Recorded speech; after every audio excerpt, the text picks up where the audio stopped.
penjelasan kami nanti ada yang kurang dipahami karena kita di sini masih semuanya sama-sama belajar, ya. Bahkan mungkin dari teman-teman semua bahkan ilmunya udah ada yang lebih tinggi atau pengetahuannya udah ada yang lebih luas daripada kami semua. Kita semua mohon maaf karena kita di sini cuma untuk memenuhi tugas kuliah kami. Mungkin perkenalkan nama saya Siti Bersara Nagani atau bisa dipanggil Sarah. Nama saya Fatia Sawanabila, bisa dipanggil Fatia. Nama saya Miza Nagifari, bisa dipanggil Amiza. Nama saya Muhammad Syafiq Abdiasyah, bisa dipanggil Syafiq. Oke, yang pertama ada pengertian puasa. Puasa adalah menahan diri dari hal-hal yang membatalkan puasa sejak terbit fajar sampai terbenamnya matahari, disertai niat dan beberapa syarat.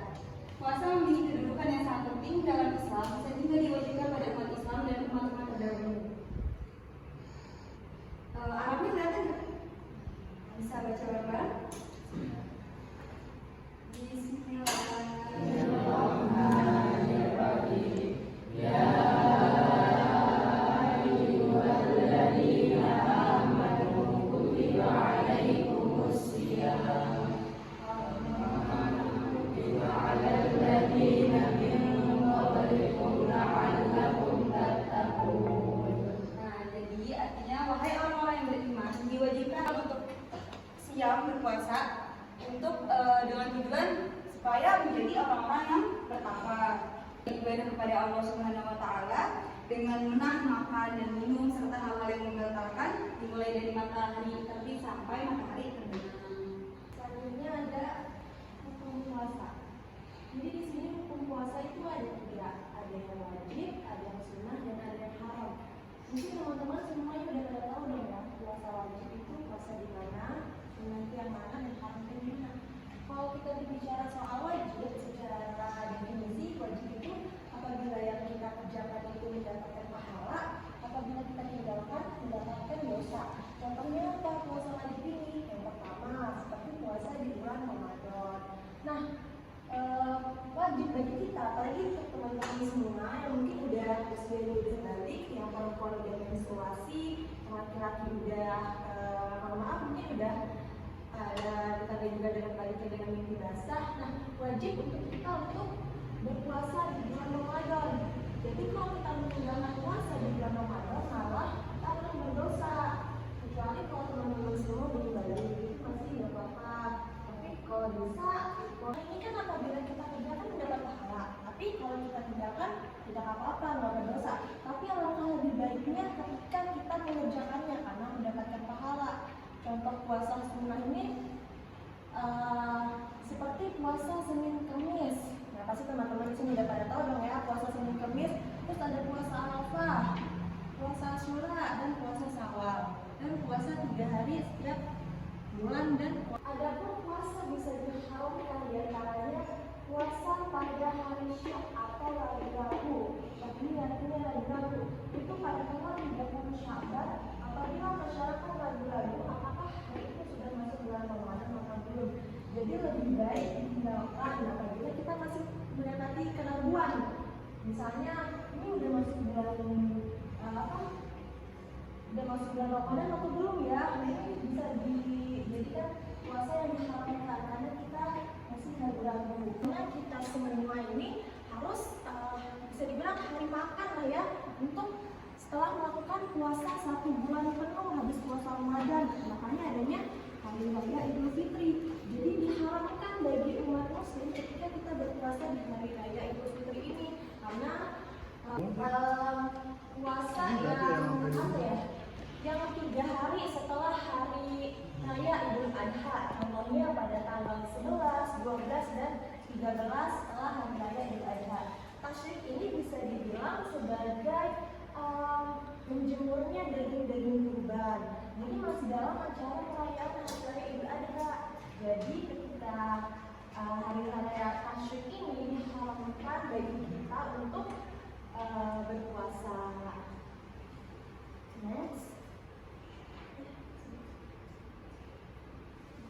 Nah, mungkin yang selanjutnya akan dijelaskan kepada teman-teman yang lain. Oke, jadi di sini ada beberapa penjelasan ya tentang syarat-syarat puasa ya. Di sini ada syarat wajibnya puasa. Nah, syarat wajibnya puasa di sini ada 5 ya. pertama itu harus Islam. Ya, jadi jika kalian mau berpuasa, maka syarat sahnya dan orang yang mau berpuasa itu harus Islam. Ya. Mungkin di luar Islam mungkin ada yang juga untuk berpuasa ya, ya Kristen itu mungkin ada yang juga. Nah, yang kedua itu ada balik. Ya. Yang balik, maksudnya balik di sini itu dia sudah maksudnya sudah menuju beranjaknya dewasa. Kayak misalnya perempuan itu misalnya sudah haid, nah itu bisa dibilang sudah menuju kedewasaannya itu. Jadi untuk perempuan itu diwajibkan berpuasa. Laki-laki juga misalnya laki-laki kayak sudah mimpi basah gitu kan ya. Nah itu sudah dianjurkan untuk berpuasa, yang hukumnya wajib. Yang ketiga itu berakal. Ya. Jadi syarat-syaratnya puasa, ya syarat-syaratnya puasa itu juga harus berakal.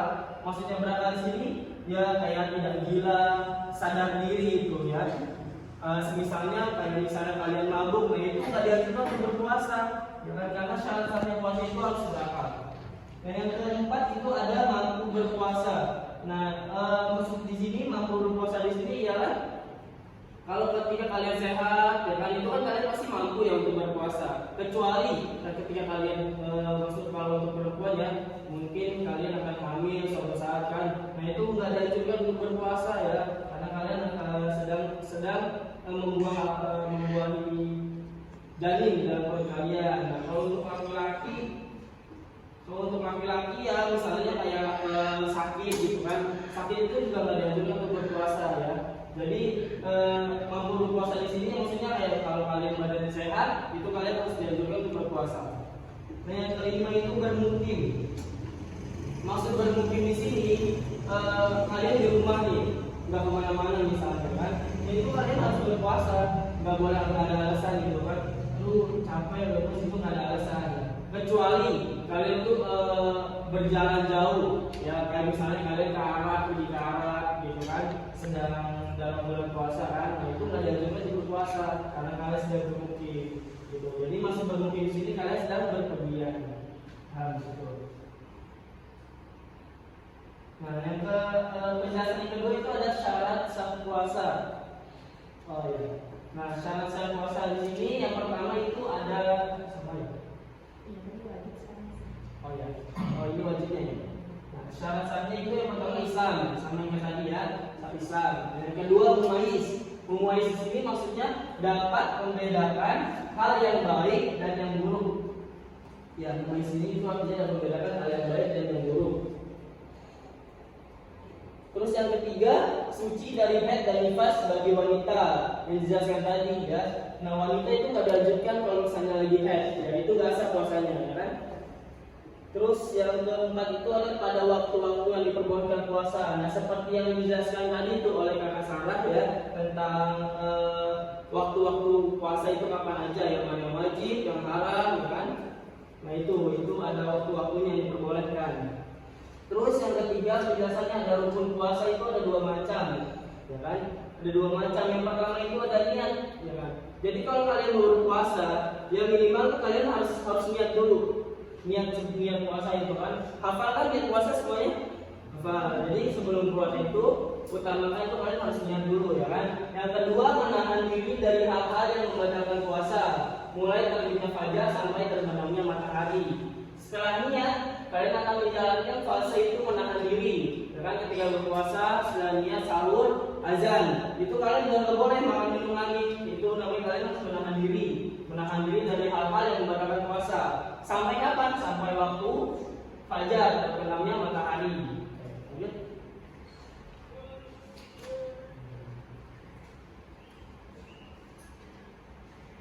Ada yang belum paham materi sebelum-sebelumnya yang lebih terang sama masalahnya? Saya ada yang paham, silakan kalau paham.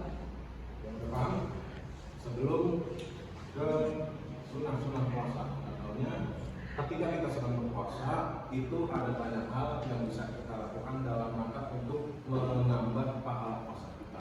Jadi nggak sekedar nahan lapar haus dari mulai terbit fajar sampai terbenamnya matahari, kemudian ini ada sunnah-sunnah juga yang dimana kita kerjain ini bisa nambah pahala puasa kita. Apa aja yang pertama? Yaitu mengakhirkan makan sahur. Maksudnya apa? Ketika ketika sebelum terbitnya fajar itu kan kita dianjurkan untuk makan sahur. Nah, alangkah baiknya ketika kita sahur ini, ya, kita disunahkan untuk sahurnya itu mendekati waktu imsak. Ya, misal waktu imsak itu jam 4.30 atau setengah 5. Nah, kita disunahkan baru sahur jam 4.20, jam 4.15 atau jam 4.10. Ya, itu sunahnya mengakhirkan makan sahur. Kenapa? Karena ada satu hadis yang diriwayatkan oleh Imam Ibnu Hibban, innallaha wa malaikatahu yusholluna 'alal mutasahhirin. Ya. Sesungguhnya Allah sama malaikat itu, ya, memintakan ampun kepada orang-orang yang sahur. Ya.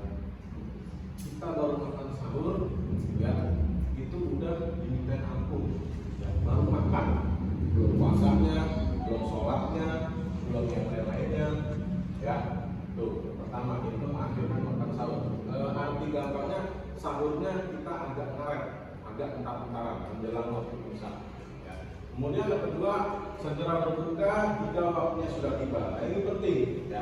Ketika sudah masuk waktu maghrib, ya, misalkan maghrib jam 18.00 atau jam 6 tepat, itu langsung kita segerakan buat buka. Beda dengan sahur. Kalau sahur, ya, kita entar-entarin aja nggak apa-apa. Tapi kalau ketika udah waktunya buka, ya, waktunya maghrib, itu kita disunahkan langsung batalin. Ketika di masjid, di surau udah terdengar azan, langsung batal seketika pakai air. Ya, itu sunnah yang kedua. Kemudian, nah, nih doa ketika berbuka puasa. Jadi ketika udah waktu maghrib, ya, mentang-mentang udah capek, nahan lapar, nahan haus, nahan yang lainnya, ketika udah duduk, ini kita langsung batal aja, tapi kita buka. Bukan dengan doa. Apa doanya? Ada yang belum apa? Doa buka puasa. Coba kita baca bareng-bareng. Oke, ini salah satu. Bismillahirrahmanirrahim. Allahumma laka sumtu wa bika amantu wa ala rizkika afqartu bi rahmatika ya arhamar rahimin. Pas ketika udah masuk waktu maghrib, kita baca doa dulu, baru kita berkali air dan berdoa. Kemudian selanjutnya memperbanyak sedekah dan infak. Ini penting nih. Ini penting kan biasanya di jalan-jalan tuh di pinggir jalan ada yang suka ngadain berbagi, ya, berbagi takjil biasanya. Itu dalam rangka menjalankan sunnah-sunnah puasa agar apa? Pahala puasa itu semakin bertambah. Ya, jadi bukan sekedar nahan lapar, nahan haus dan sebagainya, tapi kita dianjurkan untuk banyak sedekah dan infak yang menahan lidah dari perkataan yang sia-sia. Nah, ini yang agak susah. Ya, sehari-hari kita biasanya ngomong toksik, ngomong kasar, ngomong yang lainnya. Nah, ketika puasa kita sunnah untuk nahan perkataan yang seperti itu, nggak ngomong toksik, nggak ngomong yang lain. Ya, jaga lidah, jaga lisan. Ya, salam atau lisan. Hifdil lisan, selama manusia itu menjaga lisannya. Kemudian tidak melakukan fasad atau mengeluarkan darah dari pembuluh darah semisal bekal. Nah, ini hukumnya makruh. Ya. Ataupun yang punya penyakit tipes ketika dia mulai mengandung darah itu makruh pasalnya. Ya. Kenapa? Satu, posisi dia ibarat kita kosong, nggak makan, nggak minum. Ya, sudah nggak makan, nggak minum, diambil darahnya. Itu malah jadi semakin lemes nanti puasanya. Ya, itu makruh. Ya, udah nih perbanyak baca Al-Quran. Ya, sebagaimana kita ketahui tanggal 17 Ramadan itu apa? Ada yang tahu 17 Ramadan? Nuzulul Quran. Biasanya kan di masjid-masjid atau di mana sering itu ngadain lomba, ada lomba tahfidz, lomba tilawah dan sebagainya. Ya, itu dalam rangka menambah pahala puasa kita. Kemudian iktikaf itu kita berdiam diri di masjid, ya, kemudian kita beribadah. Misal kita datang ke masjid dari habis tarawih, kemudian sampai menjelang waktu sahur. Nah, iktikaf berdiam diri, kita baca Quran, kita wirid, kita baca tasbih, kita baca sholawat. Dalam rangka apa? agar pahala puasa kita itu semakin bertambah. Ini tadi sekilas sunnah-sunnah puasa. Jadi misalkan kita lakuin perbuatan itu, ya pahala puasa kita jadi semakin bertambah. Jadi nggak sekedar nahan lapar, nahan haus, nahan nggak ngomong toksik, ya, tapi kita kerjakan hal yang seperti itu, puasa kita, pahala puasa kita itu bertambah. Setelah zuhur, nah ini yang perlu diperhatikan, ya.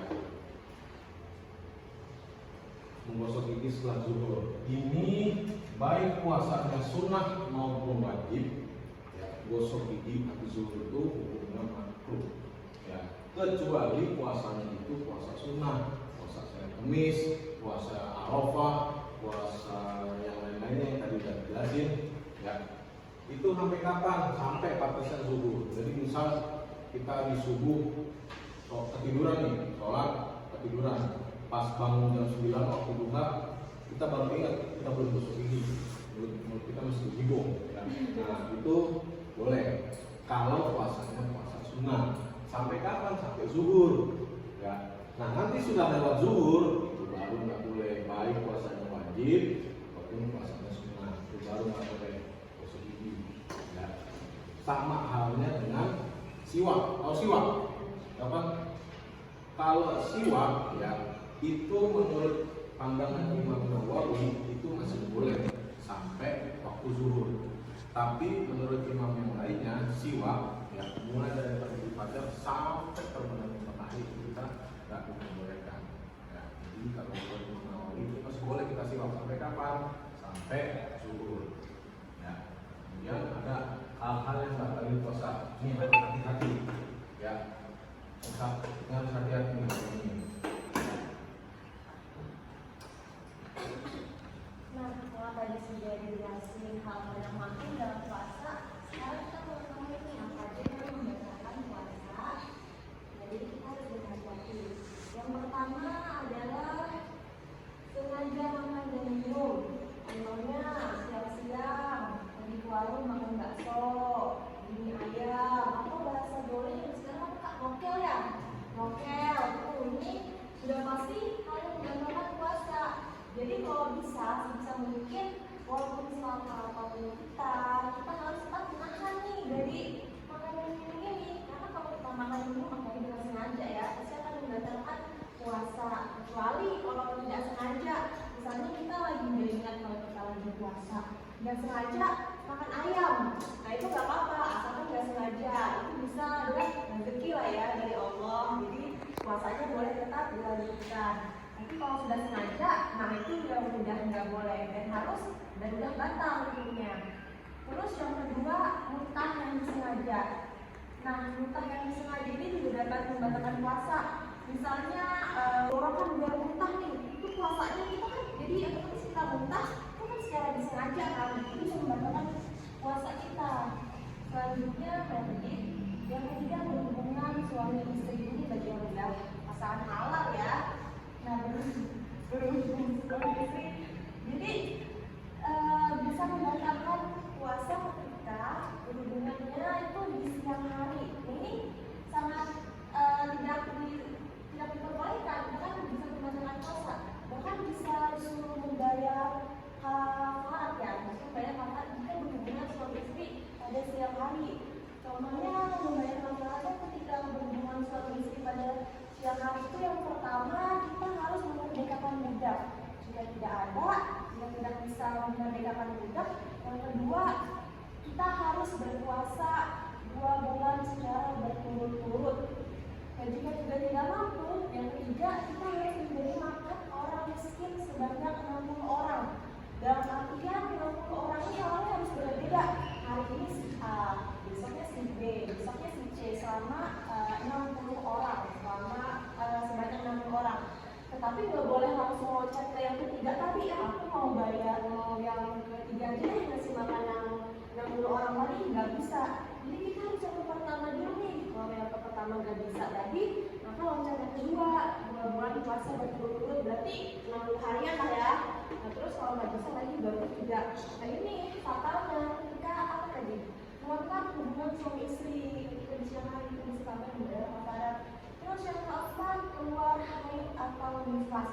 Nah bagi perempuan nih, misalnya perempuan lagi puasa, terus tiba-tiba menstruasi, nah itu juga membatalkan puasa.